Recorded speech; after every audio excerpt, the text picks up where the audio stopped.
kalau ngaji biar faham ya, saya ajarin cara-cara ngaji. Jadi saudara kalau ngaji tuh mohon maaf dikosongin pikirannya.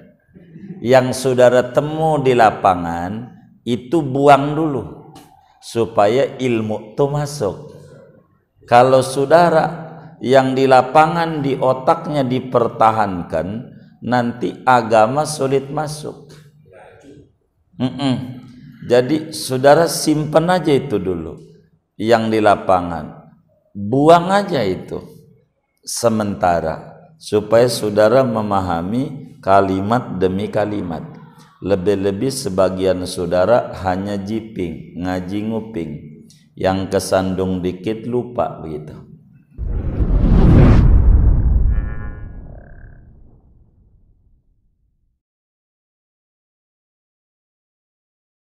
Amma ba'du faqad qala al-imamul muallif rahimahullahu ta'ala wa nafa'ana bihi wa bi barakati ulumi wa ghafara lahu wa li masyayikhihi wa li masyayikhina amin. Wa ammal kafanu fa aqalluhu ma yasturul aurata.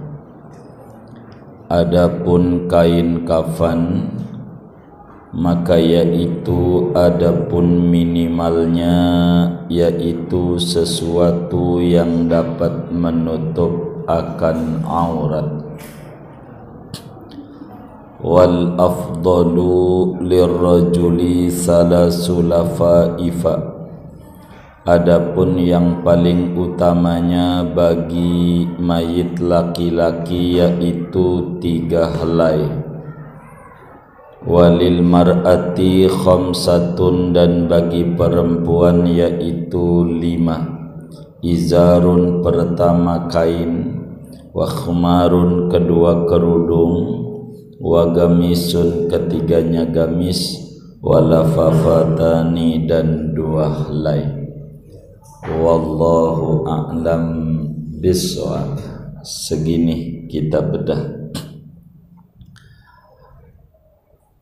Bapak, Ibu, saudara-saudara, malam hari ini kajian kita memasuki pembahasan tentang mengkafani.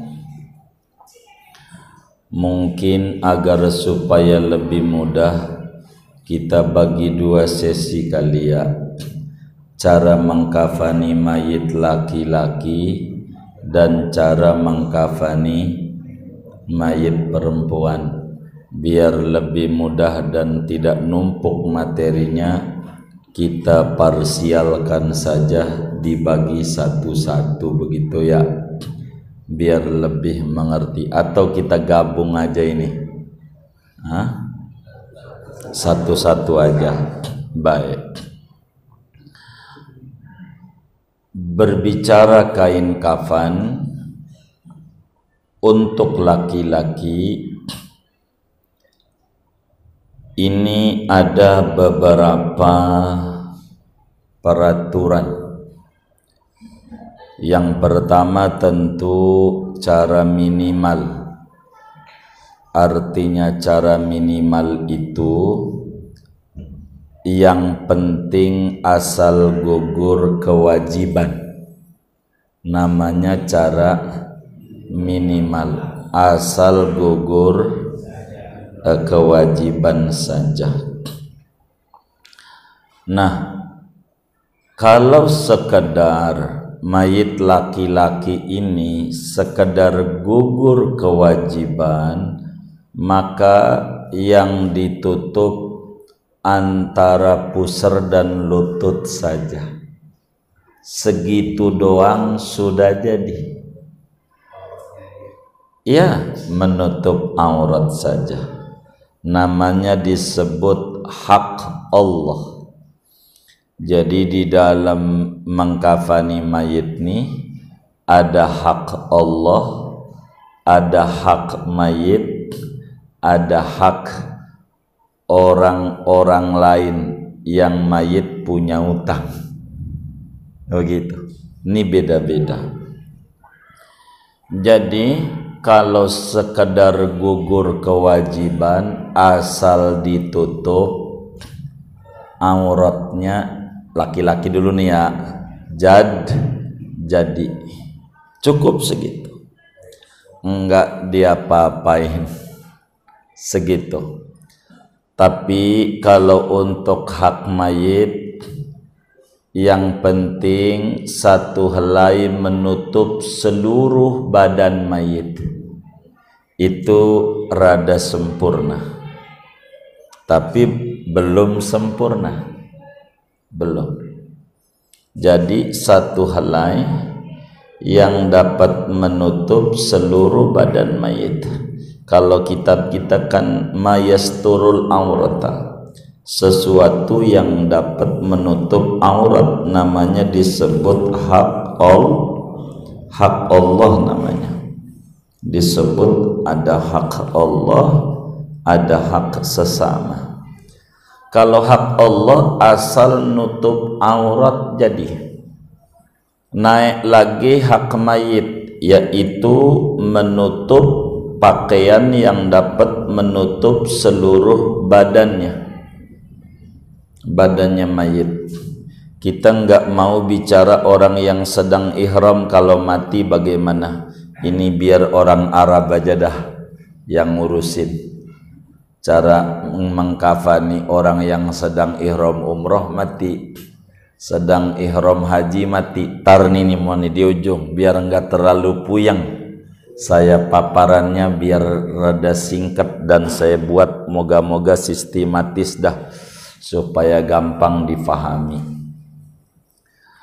Jadi minimal sempurna tuh seluruh badan mayit dibungkus begitu. Satu aja sudah jadi. Nah, namun kan kita ini di dalam mengkafani jangan sembarangan. Lebih-lebih dia orang tua kita yang telah ngedidik, besarin, nyekolahin kita, masa sembarangan. Maka kita ambillah cara mengkafani yang paling sempurna, yang paling sempurna. Bagaimana yang paling sempurna? Pertama dulu kita bedah kain kafan. Ngafanin mayit itu pakai apa begitu?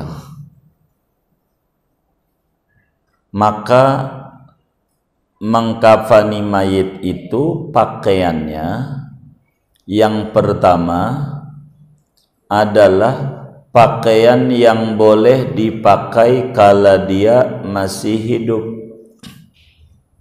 Kala dia masih hidup boleh, maka waktu mati dibungkus pakai itu boleh. Bila perempuan pakai sutra hidup boleh enggak? Perempuan boleh, maka matinya dikafani pakai sutra boleh. Bila laki-laki pakai sutra hukumnya haram, maka dikafaninya biar kita kaya pakai sutra hukumnya haram. Itu satu pakaian yang buat menutup jenisnya adalah apa saja yang boleh dipakai kala dia masih hidup. Kita masih hidup pakai jas boleh enggak? Boleh enggak? Jadi waktu mati dikafaninya pakai jas boleh enggak?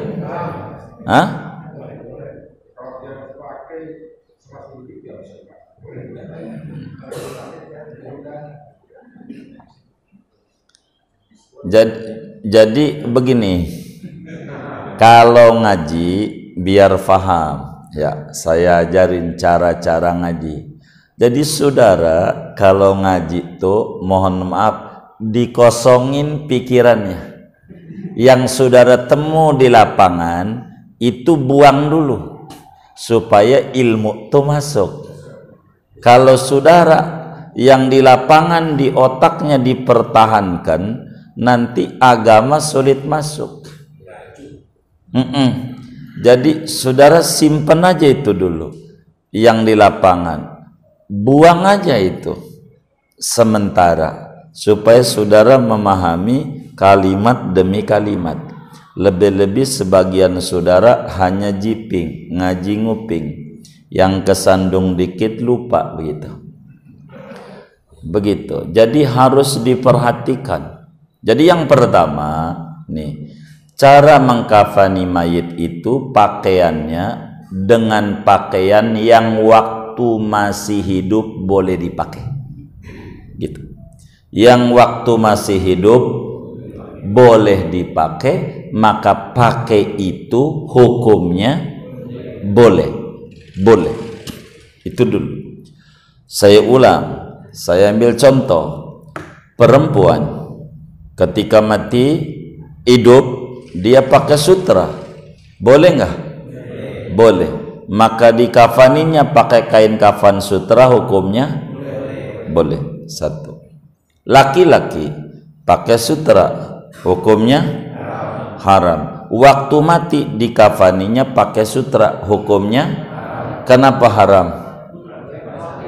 Karena masih hidupnya enggak boleh.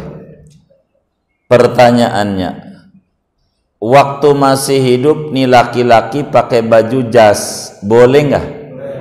Hah? Boleh enggak ini? Hah? Masih hidup. Nih bapak nih punya jas enggak? Enggak punya. Oh, enggak punya.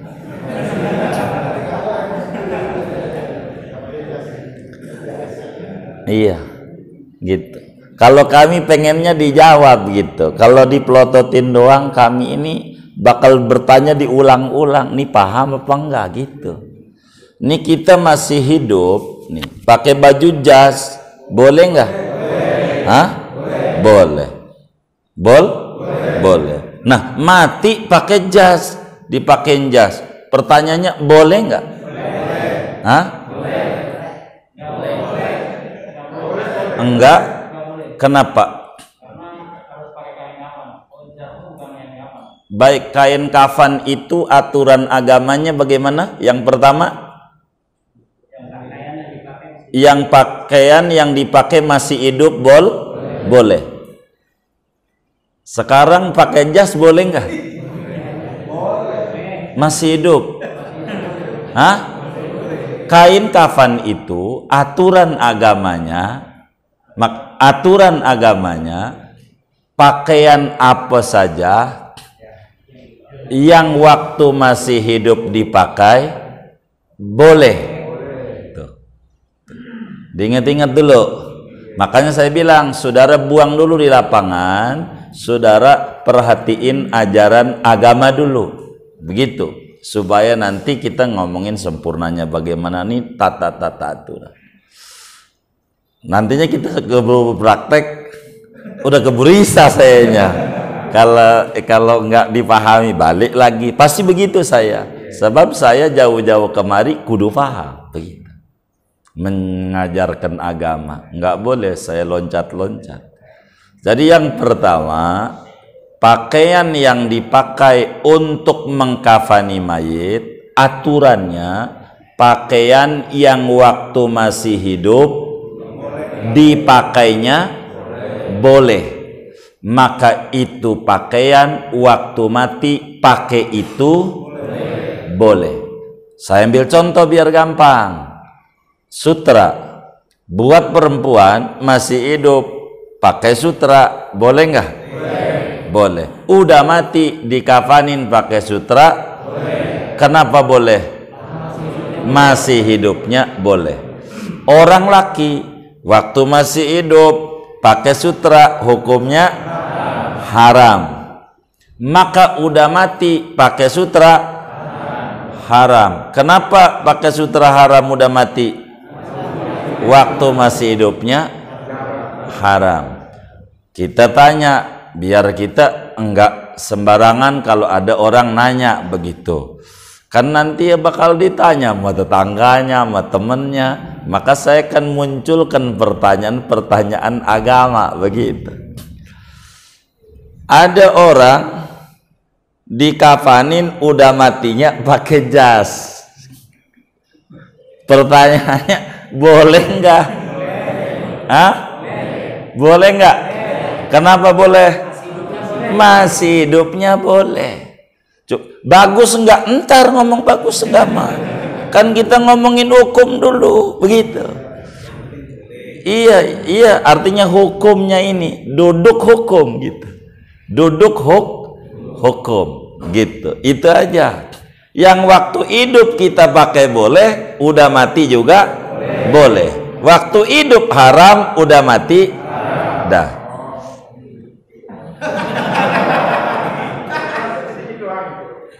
Iya, tapi kudu paham deh. Iya, sudah paham? Baik, kita naik nomor 2. Iya kan? Tuh nomor 1. Kan belum praktek nih saya nih. Bagaimana cara mengkafani entar? Kan teori dulu nih biar masuk. Artinya begini. Ketika ada orang, mohon maaf, dikafani dengan jas umpamanya. Satu daerah. Ada orang matinya pakai jas. Oh ini haram, ini kita karena bodohnya kita gitu. Jangan sampai kita nyalain orang, padahal kita yang jadi salah begitu. Jangan begitu. Kan kita lagi ngomong boleh atau tidak boleh, bukan bagus atau tidak bagus. Entar bagian itu. Kan kita belum ngomong sunat-sunat. Kita ngomong peraturannya dulu. Itu satu. Yang kedua, warna apa? Begitu kain kafan itu warnanya begitu, maka yang waktu masih hidup boleh, iya udah mati boleh. Iya, saya tanya, ada orang dikafani pakai warna karena dia orang PDI kan merah ya, dia pengennya merah aja begitu, merah aja, dikafaninnya pakai kain kafan warna merah. Saya mau tanya, boleh nggak? Kenapa? Masih hidupnya boleh. Pakai warna hitam? Boleh. Warna putih? Boleh. Pokoknya yang masih hidupnya boleh. Boleh semuanya. Tuh boleh. 2. Tuh. Oh, batik boleh.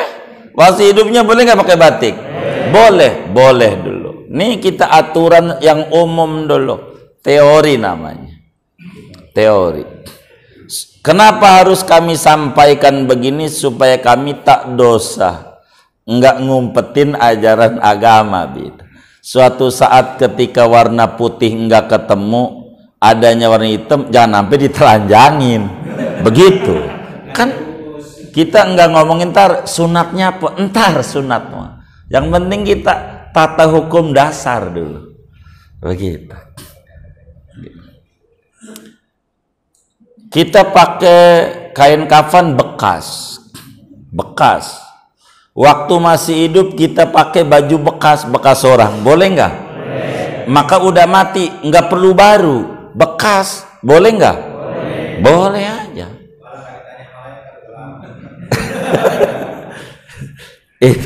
itu begitu, nggak ditanya malaikat. Iya, karena bekas. Itu boleh. Udah ada tuh ya. Baik. Sekarang cara sempurna. Laki-laki dulu.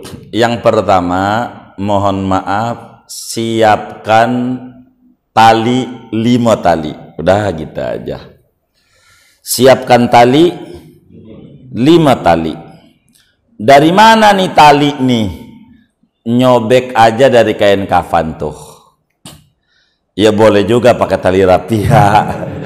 Wis pakai dari kain kafannya aja. Disobek 5 tali.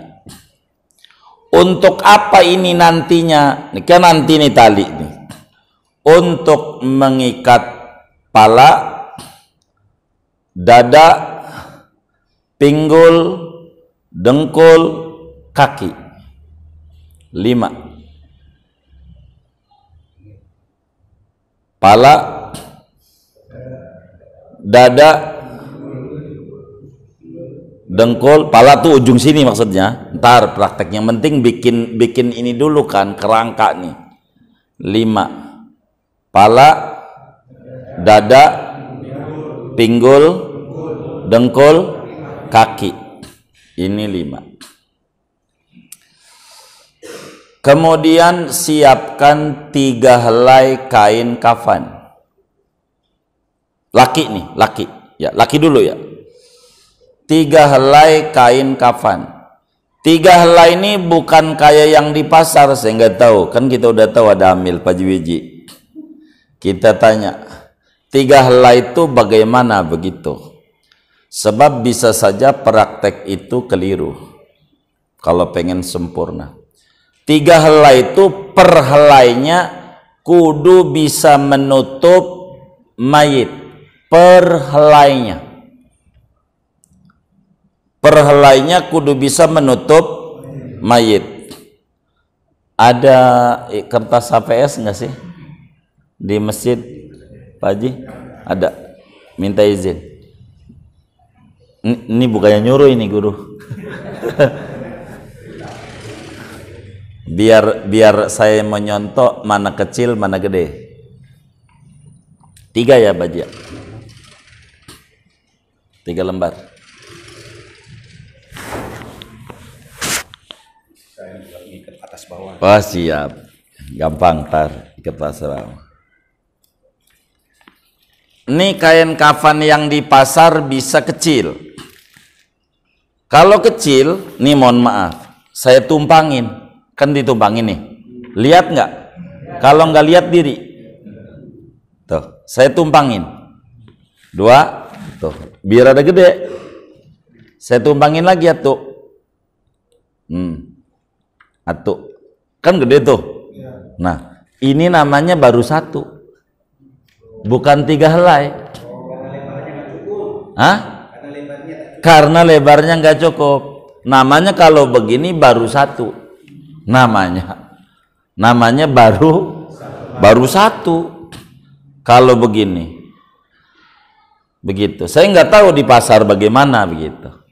Tuh, kalau masangnya begini, 3 helainya nih, masangnya begini, ditumpuk-tumpuk begini, ini namanya baru 1. Karena harus menutup seluruh badan mayit. Kayak gini nutup, kan nutup tuh. Nah ini namanya 1. Tapi kalau nggak nutup, cuman begini doang nih, kan nggak cukup tuh. Karena masih nongol, karena pendek, mau tidak mau ditambah disusun. Dengan disusun namanya tetap baru 1. Belum sempurna. Rahmatnya belum banyak. Berarti kalau model begitu tuh ada 2 cara. 9, ya kan 9 lembar ya, 9 lembar. Kalau begitu 9 lembar, atau enggak pakai 9 lembar, dijahit, enggak apa-apa dijahit. Warna putih dah, kalau pen putih semua. Jahit, artinya ditambal yang ini dijahit, jadi sehingga kan rada gede lumayan ya, begitu. Jadi kan lumayan. Itu teknis, terserah saudara prakteknya. Jadi ukuran meteran di pasar tuh kali berapa ya? Kalau untuk kain kafan lebarnya yang standar itu 120. Tapi kalau yang kan ada, saya minta yang kainnya bagus, nah itu 140 lebarnya. Oh itu yang 140 berarti kita. Ya, itu kan gulungan, jadi kita tinggal ukur panjang jenazah ditambahin atasnya 20 cm, bawah 20 cm untuk ikatnya. Ya kalau begitu kita beli yang 140 begitu. Kalau begitu masa orang tua kita beli yang murah kalau memang kayak begitu. Kalau nggak cukup juga, kita mau tidak mau ada 2 cara. Pertama jahit, 2 disusun. Kalau disusun berarti kita butuh 9 lembar. Oh iya, belinya di Mencong aja. Ini kan kalau orang Maharta. Tapi kalau orang Cirebon bagaimana? orang ini bagaimana, kan ajaran Islam di mana aja di mudah urusan beli mah. Kalau bisa sih nitip apa biji kan gitu ya. Ya artinya terserah urusan beli, itu teknis. Kita yang prinsip dulu. Jadi 3 helai. Yang per helainya menutup badan mayit. Dengan aturan helai yang paling luar lebih panjang, helai nomor 2 rada pendek, nomor 3 pendekan. Seumpama bila kemudian cukup dengan lebar 120 sudah nutup pada mayit, kan orang nih ada yang gede dan kecil ya. Anggap di 120 tuh lebarnya udah nutup. Maka kita itu yang buat badan. Lapis nomor 2 120 berarti 140. Lapis nomor 3 160 begitu. Itu. Kalau mau disamain semuanya enggak apa-apa juga. Kalau mau disamain semua, artinya dengan ukuran yang sama, umumnya 160 semuanya gitu, atau 140 semuanya, enggak apa-apa. Kuncinya satu, menutup perhelainya kudu bisa menutup perhelainya. Itu siapin dulu tuh, siapin yang kayak begitu, siapin dulu 3 helai. Lebih bagus lagi laki-laki ditambah 2, gamis dan sorban. Imamah itu sorban, gamis dan jadi 5 helai. Enggak pakai gamis, enggak pakai sorban, enggak apa-apa. 3 helai doang udah memadai, udah luar biasa. Sayyidina Abdullah bin Umar itu 5 helai. 5 tuh bukan 5 helai maksudnya, 3 helai ditambah gamis ditambah sorban. Kalau nggak ada biasanya bakal ditutup oleh kapas semuanya. Kalau nggak ada sorban, tar nanti kita siapin persiapannya dulu, persiapan kain kafan. Begitu. Kemudian sebelum mayit ini diangkat kan kita dibikinin, mohon maaf, CD dulu di kamar mandi itu, CD. Mayitnya disumpelin kapas, lubang dubur, lalu dipakein CD celana. Bagaimana bikin CD-nya? Ya, ini mau nanti praktek udah beli kain. Nah, jadi ini sininya nih, si cangcutnya nih, ini kan dirobekin tuh, nih robekin kaki ya kan. Jadi kan masuk tuh. Untuk masuk nutupin cangcut. Kalau nggak ada sekedar nutup aja begini. Biasanya begitu. Tempel aja. Kalau bisa masuk. Jadi kan nutup semuanya. Jadi bagaimana? Ininya nanti dirobek nih. Kan ininya udah bolong nih buat kaki. Dari sini nih buat ngikat. Ya bikin cangcut dah. Cangcut namanya. Sidi dah. Buat nutup. Itu mau disono no. Nggak ngitung ini nih nggak. Nggak ngitung lembaran ini nggak. Begitu. Bagaimana bikin gamis? Bikin gamis tuh begini. Ini dicogak. Saya robek aja dah.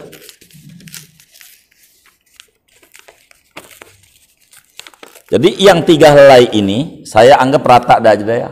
Kan rata tuh. 3 helai kan rata. Tapi semuanya janji nutup nih.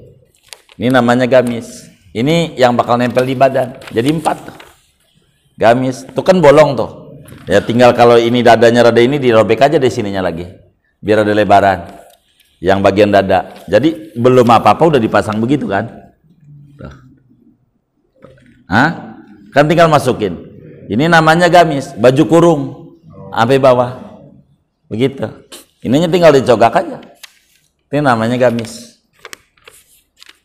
Tinggal siapin sorban, pengikat kepala. Jadi ditaruh aja di palanya, di atasnya. Di atas ini kan nanti buat kepala nih, digini ini kan. Tuh kan?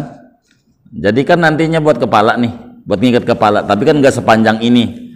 Begitu. Kalau pengen ya harus praktek kalau mau ini. Ini kan kita masih teori masalahnya. Artinya belum kita ngomong harus gunting-guntingnya bagaimana kan begitu. Kemudian siapin kapas. Kapas. Itu persiapan namanya. Berapa secukupnya? Untuk apa? Ntar kita bedah. Yang penting siapin kapas. siapin bubuk cendana. Siapin bubuk cendana. Itu persiapan namanya. Persiapan. Bagaimana caranya? Yang pertama, si kain kafan ini sunat. Ini caranya. Sudah kan kita udah punya lembar-lembaran nih. Kita mau mayat mau ditaruh. Ini sunat dibukurin. Tahu dibukurin? Diasepin yang kayak orang stang gitu. Nah, diginiin. Dibukurin. Dikasih asap. Stanggi atau apa aja deh yang pokoknya pewangi. Bukur namanya. Begitu. Oh, dia tahu apa mereknya terserah. Udah satu taruh. Sudah ditaruh, kasih bubuk cendana. Ininya nih. Sudah dibukur ini selembar, udah digini-giniin, kasih bukur, kan wangi. Untuk memuliakan mayit, kasih bubuk cendana. Baru selesai itu. Baru selesai. Kemudian yang kedua, kasih apa? Bukur lagi, lalu tempelin lagi. Lalu kasih bubuk cendana lagi. Kasih bubuk cendana. Yang ketiga, ini sama, dibukurin, lalu ditaruh, kasih bubuk cendana. Kalau biar lebih afdol, tambah gamis. Gamisnya juga sama, dibukurin, lalu ditaruh begini. Jadi naruhnya ini kan sebelahnya dilipat nih buat nanti pala ya.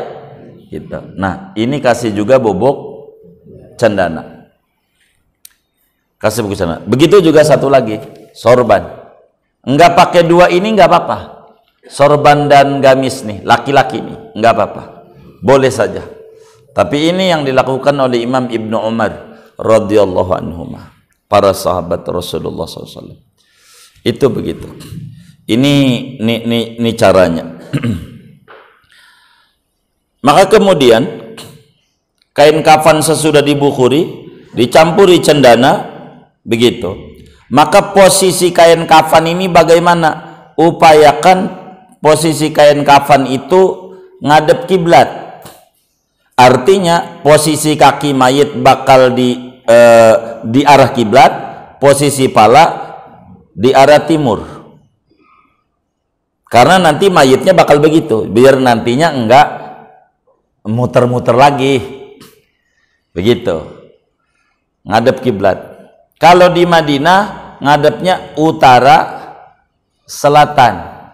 Kalau di Madinah emang karena kiblatnya ada di utara. Ka'bahnya di utara. Itu orang Madinah.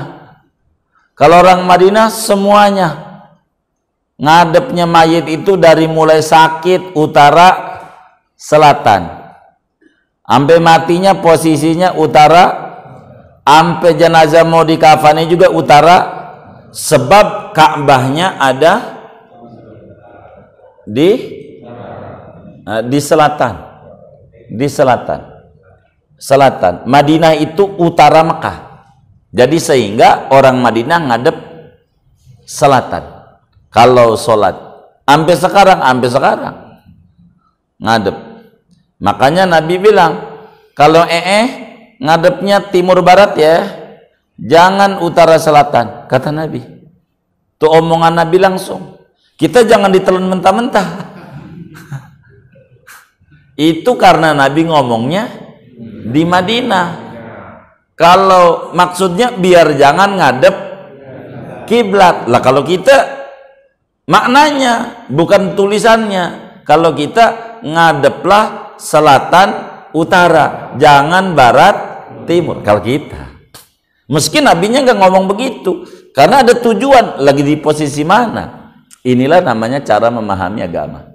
Jadi posisikan ininya kayak begitu. Kalau kita nih kan kiblatnya sono, jadi kan bakal begini nih, ya kan? Jadi kita udah memposisikannya itunya kayak begitu. kain kafannya. Kemudian sesudah itu beres ini semuanya nih, maka mayit kemudian kita gotong, kita angkat yang dari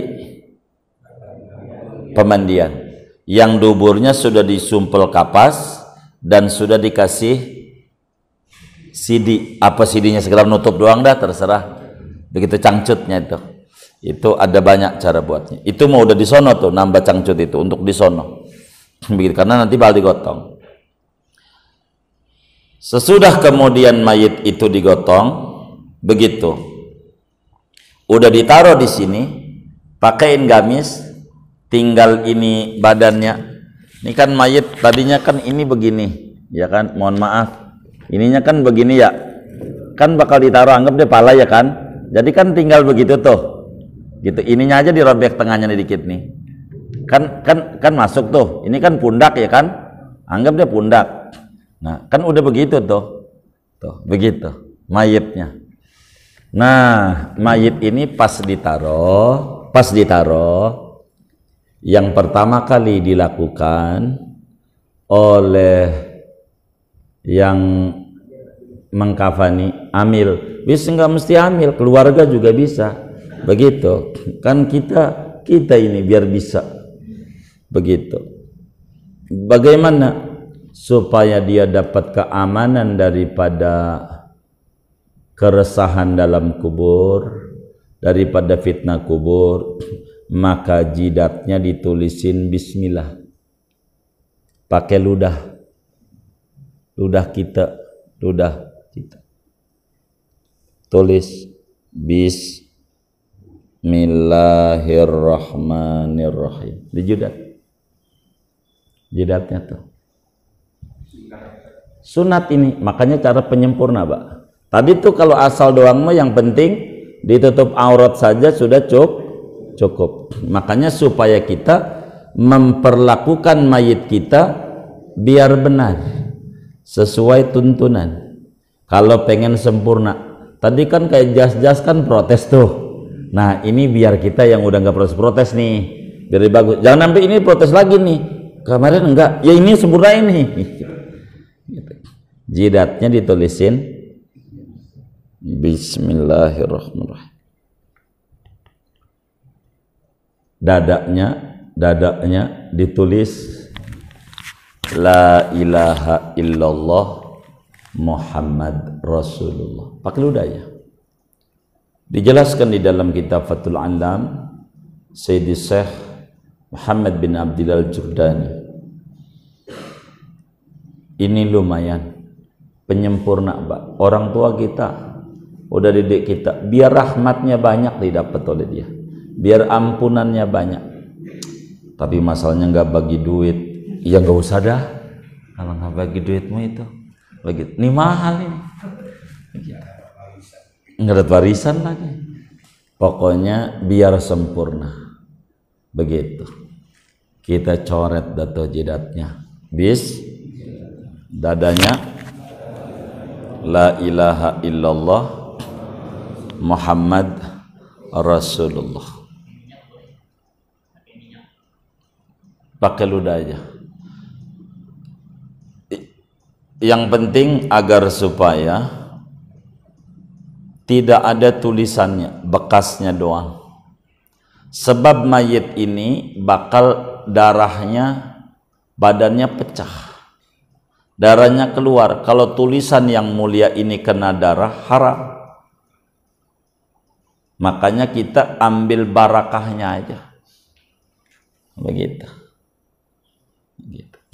Ambil barakah. Pakai minyak nggak apa-apa, minyak sayur gitu, minyak wangi, ya nggak apa-apa, begitu, nggak apa-apa, begitu. Kan nantinya bakal hancur dengan sendirinya, nggak apa-apa. Yang penting jangan pakai pulpen ya. Artinya, iya kayak tinta maksud saya. Kalau pakai tinta itu kan ismul a'zam, gitu. Nama Allah ini bakal kalau campur darah, campur najis jadi dosa. Percis seperti undangan. Kan suka ada tuh hajatan kita ngawin bocah undangan, bismillahnya tulisan Arab, bismillahirrahmanirrahim. undangan. Habis selesai hajatan, undangan dibuang kemana? Tong sampah. Jadi kafir, menghinakan Al-Quran. Sahadat lagi yang kayak begitu, yang ngebuang undangan kayak begitu, sebab dia telah menghinakan Al-Quran. Tapi saya sih nggak niat menghinakan, dosa besar, dosa besar. Apa? Tidak tahu. Jadi ketika kita tidak tahu kalau ini adalah perboden, kita muter, ada polisi tangkap nggak? Kira-kira ditangkap nggak?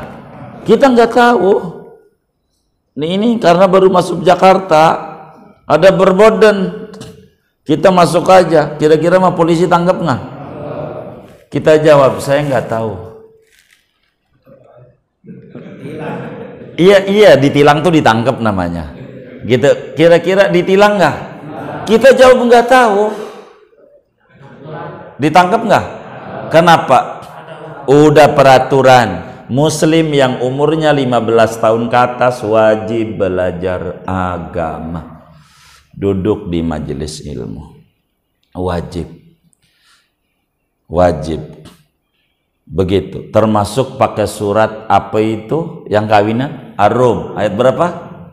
21, wa min ayatihi, pakai Arab, kaligrafi, buang, dosa. Makanya cara yang bagus kalau dapat undangan begitu tuh, digunting bismillahnya, kumpulin, ntar dibakar. Itu caranya begitu. Kalau kita mah jangan dah, gua kan orang majelis, jangan. Walaupun kita orang majelis, jangan sok-sokan lagi. Yang paling tuh paling gede, mohon 2.000, mohon 2.000, kan begitu ya, yang gedenya. Udah restu kan, amplopnya yang ditaruh ya kan. Kalau amplopnya nggak usah bismillah Arab, Latin aja bismillah, surat Ar-Rumnya terjemahnya aja, biar selamat gitu. Karena biar tamu datang tuh bukan bismillah Arabnya ini, waktu nulisnya baca iya. Begitu. Ini biar kita tidak, tapi ini bukan ngaji tentang undangan ini, cuman bersamaan dengan kalimat ini yang tadi. Jadi saya terangin ke situ supaya kita tidak salah. Banyak penyebab kafir tuh banyak, tapi saya tidak mau paparin itulah biar tidak kemana-mana kajian kita. Jadi tulis dadanya, kain kafannya. Kalau pengen ditulis, apa yang harus ditulis? Di kain kafan itu ada 2. Pertama, surat Al-Qadar. Tapi pakai ludah. Pakai ludahnya gitu. Kain kafannya tuh, lapis-lapisannya tuh. Bismillahirrahmanirrahim. Inna anzalnahu fi lailatul qadar wa ma adraka. Enggak usah kasih baris-barisan. Malaikat bukan untuk itu, supaya selamat daripada keresahan di alam kubur. Kan sendiri, lihat aja tuh di dunia aja yang orang itu tuh isolasi tuh, kan tambah stres dia, ditengok kagak bisa, ini kagak bisa, yang ditonton tentang corona mulu, apa kagak tambah stres gitu, kayak begitu gitu, kayak begitu.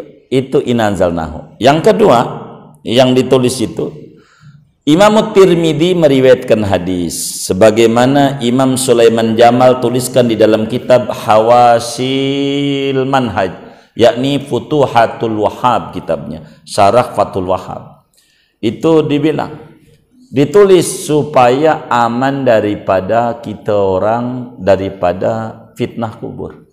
Ditulis tuh di kain kafan. Tadi inanzalnahu, ini biar sempurna lagi, tulis lagi di sebelah marinya kayak yang atunya.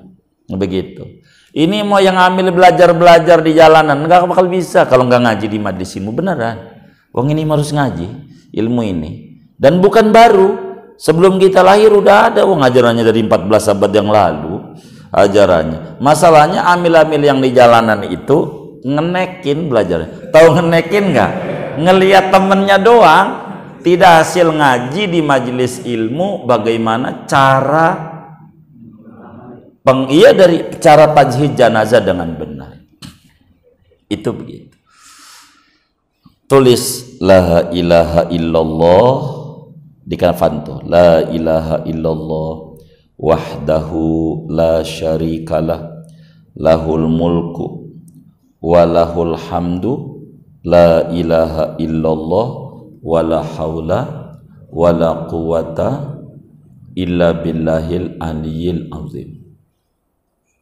Begitu tulis. Itu di kain kafan aja. Ada Imam Tirmidzi riwayatkan daripada Sayyiduna Muhammad sallallahu alaihi wasallam. Pakai itu. Ditulis kain kafannya. Ini mau biar sempurna gitu ya. Biar sempurna. Iya, mahalan ini baju itu, mahal. Kalau bayarnya kecil jangan mau, mahal. Eksekutif katanya, bukan kelas apa? Ekonomi, bukan ini. Ini mahal. Wis kita nggak ngomong ngurusin orang, emak baba kita, saudara kita, jangan sampai disembarangin. Itu aja dah. Kan ini bukan tugas Amil, tugas siapa ini? Lah kita. Begitu. Nah ilmu ini kalau kagak disampein repot. Kita mau nulis-nulis sama orang, pas kita mati kagak ada yang nulis, kagak ada yang bisa. Lah kan begitu ya kan? Lah kan ditulis ini. Ilmu ini kan harus disampaikan, semua ilmu ini. Iya. Biar kita sempurna. Bila Amil tidak, kita lah yang nulis. Minta izin Pak Amil, saya mau ini. Apaan itu? Ajaran agama. Begitu. Minta izin. Enggak apa-apa. Pokoknya jatah Pak Amil enggak saya kurangin. Dia enggak protes kalau enggak dikurangin. Kan dia ngeri takut dikurangin juga dengan dibantuin, kagak. Terus saya tambahin. Tapi kita selalu tawarkan ke keluarga setiap kita rata-rata jawabannya langsung begini aja. Enggak, ya itu contoh kasus namanya. Contoh kasus namanya. Wis pokoknya begini aja nih hajarannya. Ya. Begitu biar sempurna nih. Biar sempurna. Ini belum dibungkus. Udah belum tuh? ini belum kelar ini. Mayitnya ditaruh. Sesudah ditaruh, maka mayitnya di lobang-lobangnya dikasih kapas. Yang kapasnya sudah dikasih cendana. Lobangnya maunya. Lobang yang ada, lobang dubur udah tuh, yang waktu dimandiin di tempat pemandian. Lobang hidung kasih kapas, hidung ini kasih kapas, lobang telinga kapas, lobang ini pokoknya lobang maunya kasih kapas, sampai mata kapas. Lobang-lobang semuanya dikasih kapas, kapasnya yang sudah dikasih cendana. Kalau tidak pakai sorban, maka palanya dengan sendirinya dikasih kapas, palanya untuk nutupnya ini. Jadi kopiahnya itu, kopiahnya pakai itu. Jadi kalau nggak ada sorban, kalau pakai sorban enggak, udah ada sorban itu buat palanya nutup. Sorban tuh picinya gitu. Kan sholat pakai pici masalah. Begitu. Kalau ini kan nggak pakai pici nanti sholatnya kan gundulan. Keganjarannya dikit. Nggak pakai pici itu sama pakai pici 70 kali lipat berbandingnya. Kita sholat sunat nih 2 rakaat tahajud nggak pakai pici 70 hari. Sama sehari pakai pici. Ganjarannya sehari pakai pici. Ngalahin itu. Begitu. Makanya kalau nggak bawa pici bawa topi nggak apa-apa. Dibalik aja yang depannya nih. Ditaruh begini nih, gitu, kayak Peter Pan, nggak apa-apa udah. Yang penting palanya tutup, jangan nggak pakai biji sholat. Dikit ganjarannya, dikit. Begitu. Kemudian anggota sujudnya dikasih kapas. Anggota sujud itu apa tuh? Jidat. Tapi kapasnya yang sudah ditaburi bubuk cendana. Terus habis jidat apa tuh? Tangan, lepak tangan, kasih kapas, terus lutut, terus kaki, semuanya dikasih kapas, kasih kapas, semuanya. Udah dikasih kapas semuanya tuh. Begitu sampai kaki. Kakinya didiriin, tahu didiriin, begini nih. Tuh digituin. Jangan begini, jangan kaki mayitnya. Biar begini. Lihat nggak itu? Hah? Tuh begitu. Nggak kelihatan orang sini, saya harus muter sini dong. Tuh kakinya digituin tuh. Jangan begini. Disandingkan. Kakinya didiriin. Kalau enggak ya jempolnya dikasih aja deh tuh, tali tuh dikit biar ada diikat gitu. Kalau enggak bisa kakinya, biar kakinya begini. Jangan begini, jangan mayitnya. Kakinya diri. Sebab ini bakal ngeganjal jempol ini di tembok liang lahat. Nantinya di tembok liang lahat. Sesudah itu berbicara tangan mayit. Tangan mayit ini ada 3 ajaran. Tangan mayit. Yang pertama ajarannya, yang pertama adalah tangan kiri disedekapin, tangan kanan lurus. Ini yang dipilih oleh Muallim Syafi'adzani rahimahullah rahmatullah bror. Mohon maaf, tangannya begini. Posisi tangannya, jatuh.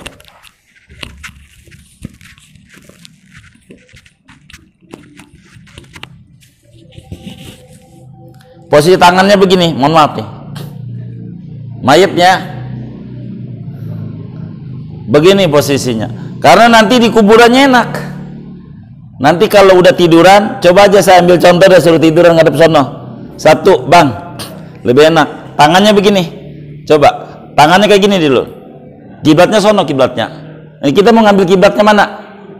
Sono apa sono? Mau contohnya? Ke sono bapak nggak lihat? Nggak apa-apa. Baik, nggak apa-apa bang. Iya, tangan kiri begini, tangan kanan tiduran bang. Palanya sana. Tuh, enak. Jadi nggak perlu digeser-geser di kuburannya. Sebab kegeser tangan ini sakitnya setengah mati mayit itu. Nangis enjerit. Itu yang paling tinggi. Nomor 2, sedekap. Nomor 2, sedekap. Sedekapnya jangan tangan kanan di atas tangan kiri, jangan. Beda sama orang sholat. Orang sholat tangan kiri di bawah, tangan kanan. Nah, kalau ini enggak. Tangan kanan di bawah, kiri di atas. Begitu. Tuh, sedekapnya. Kalau mau sedekap. Sebab nanti dikubur nggak bakalan jatuh tangan ini, kejepit. Coba bang, tiduran. Cuma kan kagak lihat bapak-bapak gitu. Kalau ke sono tuh. Yang enak mau kiblatnya sono, kalau saya demennya begitu. Iya, tapi palanya sini bang. Iya, kalau kiblatnya sono kan lambung kanan. Nah, coba tangan kanannya di bawah. Nah, jadi kalau kemudian dikubur talinya dilepas, tangan kanan nggak bakal lepas, keikat tangan kiri, nggak bakal begini nggak, gitu, kejepit, ketahan. Tapi kalau tangannya itu coba dibalik kayak begitu lagi, tapi tangannya kayak sholat. Nah, iya tuh. Itu bakal tangan kanannya lepas, kan gak ada pegangan, udah mati mah. Repot dia nanti dikuburnya. Ini narik-narik. Kalau tangannya begini nih, tangannya begini, itu nanti dikuburnya kedorong-dorong nih. Kedorong-dorong. Dikuburnya, ngedorong ini. Jadi mayitnya nih waktu di lubang landaknya, repot kan tangannya lebih nih. Tapi kalau begini kan enggak. Enak. Tapi boleh begini. Yang nomor 3-nya dilempengin dua-duanya. Begini. Iya, dua-duanya. Boleh tuh. Kayak begitu boleh. Semuanya boleh. Ganjaran yang paling gede kayak tadi. Urutannya begitu. Ini mau berbicara ganjaran. Sunat aja semuanya. Begitu. Ya sudah. Itu begitu. Tangan tuh. Terserah kita. Yang mana kayak yang mau diamalin. Biasanya yang ada yang nomor 2 ya. Iya, yang nomor 2 ya. Yang nomor 2. Apanya? Oh iya, karena keluarganya nggak ngaji. Ini kan diajarin ngaji. Jadi kita nggak di gini. Ini mohon maaf, ngaji jenazah ini jangan ngomongin orang lain. Keluarga kita biar sempurna ngikut Nabi. Itu dulu. Gampang ngebantuin orang lain. Wis bantuin kita aja. Gampang kalau bantuin orang. Biar kita ini benar. begitu. Gitu. Itu begitu. Masalah keluarganya umpamanya nggak begitu, urusan keluarga terserah dia. Jadi artinya kalau keluarga, kalau kami nggak mau biasanya, enggak, supaya rahmatnya banyak mayit kami. Kasihan, dia udah didik kami, udah nyekolahin kami, masa ganjarannya dikit? Kami nggak mau, pokoknya jatah Pak Amil enggak kami kurangin. Tolong dipakai ajaran Rasulullah. Ini biar ajaran Nabi nggak hilang. Tapi bukan begini nih, nggak boleh, bukan. Ini berbicara kandungan afdol, rahmat yang jauh lebih banyak buat mayit. Terserah kita. Kata kita, jangan deh, mayit kita ini ganjaran udah banyak kan, nggak usah. Iya nggak apa-apa. Kita jadi amil, nggak apa-apa, nurut aja. Amil. Sudah, kalau sudah, kemudian kita tutup. Nutupnya bagaimana? Kan udah tuh, kan ditutup nih, sorban udah, ini udah ya kan? Kan udah tuh, mayitnya kan begini nih ya kan? Anggap deh badan ini kan gamis nih. Nah kan sorban sudah nih, siapin buat dipala nih. Sudah, kalau sudah semuanya nutup. Nutupnya kiri dulu, kanan di atasnya. Kiri dulu, yang ini dulu, ini kan kiri nih. Nah, nutupnya kiri dulu, kanan di atasnya, lipetan kanan di atas. Satu, nutup lagi. Ini kan baju kurung nih, baju kurung nggak ada yang ditutup nih. Yang ininya nih, kiri ini kan baju kurung karena gede aja ini kan. Anggap deh tuh kan, satu, ini yang kanan di atas. Nah, dua, kan satu nih, dua. Terus tutup lagi, kiri lagi, begitu. Kanan lagi, kiri lagi, kanan lagi. Jadi bagaimana yang kanan di atas, ininya nih, helayannya ini. Yang kanan di atas, kalau sudah diikat. Dari mana dulu? Pala dulu, bagus. Tapi kalau biasanya pala dulu pengen lihat wajah, kaki dulu nggak apa-apa. Ngikatnya bagaimana? Yang bagus di samping kiri, talinya nggak di tengah. Tali buat ngikatnya, Pak. Nih biar gampang tidur, Bang, tiduran. Agak kemari aja biar saya nyontoinnya enak. Ngadepnya mana ya kiblatnya? Sono. Pengen ngikutin apa adanya? Oh, baik dah, baik. Kiblatnya sono, berarti kan kanan tuh. Nah, ini nih talinya di sini. Ngikatnya. Jadi nanti waktu dikubur tuh gampang. Enggak perlu pakai diputar-putar mayitnya. Memudahkan. Ama yang mengubur. Enggak di sini enggak ngikatnya. Jadi di samping. Tahu kan ya? Paham tuh?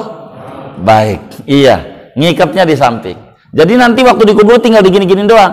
Tapi jangan diikat jangan diikat mati. Tahu kan nggak diikat mati ya? Diikat begitu doang tuh. Begitu. Diikat. Sudah itu diikat dari kaki, lalu kemudian dengkul, lalu kemudian pinggul, lalu kemudian dada, baru pala. Jangan diikat mati. Kenapa jangan mati? Nyusahin yang dikubur. Karena nanti saya ajarin cara penguburan yang benar. Nantinya kan ribet di kuburnya. Kalau itu tinggal tarik doang. Itu cara mengkafani mayit laki-laki. Kayak begitulah kurang lebih.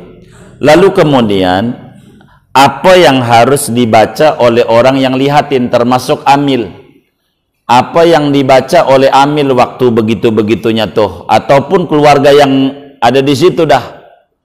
Yang dibaca adalah kita baca begini, sama-sama bacanya. Jangan melotot doang, agak baca apa-apa. Bismillahirrahmanirrahim. La ilaha illallah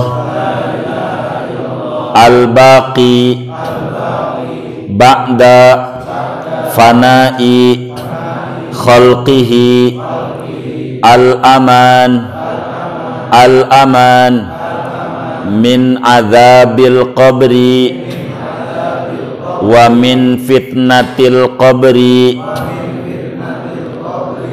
Allahumma zidna imanan wa tasdiqan wa taslima. Tuh yang ada mau itunya tuh bungkus tuh kan disikat bungkus kan nonton tuh, jangan monyok mau ngapain itu, udah pergi baca la ilaha illallah al-baqi ba'da fana'i khalqih. Kita harus baca al-aman al-aman min fitnatil qabri wa min adzabil qabri. Allahumma zidna imanan wa tasdiqan wa taslima. Itu bacaan kita. Habis ini kita nanti petang mendatang cara mengkafani mayit perempuan. Ya gitu aja deh ya.